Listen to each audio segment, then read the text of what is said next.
നേരത്തെ നമ്മളോട് സംസാരിച്ച് പോയതാണ്. ബാംഗ്ലൂരിൽ നിന്നാണ്. അല്ല, ഞാൻ മദ്രാസ്, ചെന്നൈ.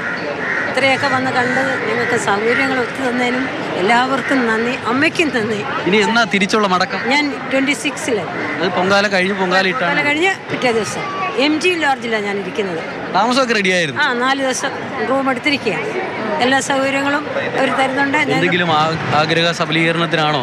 എന്തെങ്കിലും പ്രത്യേകിച്ച് പറയാനുണ്ട്? അതേ ഉള്ളൂ. ഇപ്പം അമ്മയാണ് എൻ്റെ മക്കളെ കരകയറ്റിയത്. വിവാഹം ചെയ്ത് എന്നെല്ലാം അമ്മയാണ് തുടച്ചത്. ഇവിടെ പൊങ്കാലയിട്ട് 17 വർഷം കൊണ്ടിടുന്നു. മോള് ലണ്ടനിലാണ്. ഇപ്പം മോടെ 17 വർഷവും മദ്രാസിൽ നിന്ന് ഇവിടെ വന്ന് പൊങ്കാലയിട്ട് പോവുക ഇടുന്നുണ്ട്. ഇതുവരെ ഈ ശരീരം ഇത്ര വയ്യാഴിയെങ്കിലും അമ്മ എനിക്ക് അതിനുള്ള ആരോഗ്യങ്ങൾ തന്ന് അമ്മയുടെ കടാക്ഷത്താൽ എൻ്റെ മക്കളും നല്ല നിലയിൽ, ജനങ്ങളും നല്ല നിലയിൽ കഴിയുന്നുണ്ട്. കേട്ടോ മതി. എത്ര വർഷമാവും? 1 വർഷമല്ല, എന്റെ ജീവിതത്തിന്റെ പകുതിയിൽ കൂടുതൽ ിരിക്കുന്നു. 101 പൊങ്കാല ഓരോ കാര്യങ്ങൾ സാധിക്കുമ്പോൾ ഞാൻ 101 പൊങ്കാല അമ്മയ്ക്ക് സമർപ്പിക്കും. ഓരോ വർഷവും 101 പൊങ്കാലയാണ് ഇടുന്നത്. കാര്യം സാധിച്ചു കിട്ടിയാൽ ഉടനെ ഇപ്പോഴും ഇന്നും നേർന്നിട്ടുണ്ട്. അത് ഈ പൊങ്കാലയ്ക്ക് മുമ്പ് വരുവാണെങ്കിൽ അത് സമർപ്പിച്ചിട്ട് പോകത്തുള്ളൂ. ഇങ്ങനെയാണ് ബോധ്യം. അതായത് എത്ര വർഷമാണ്?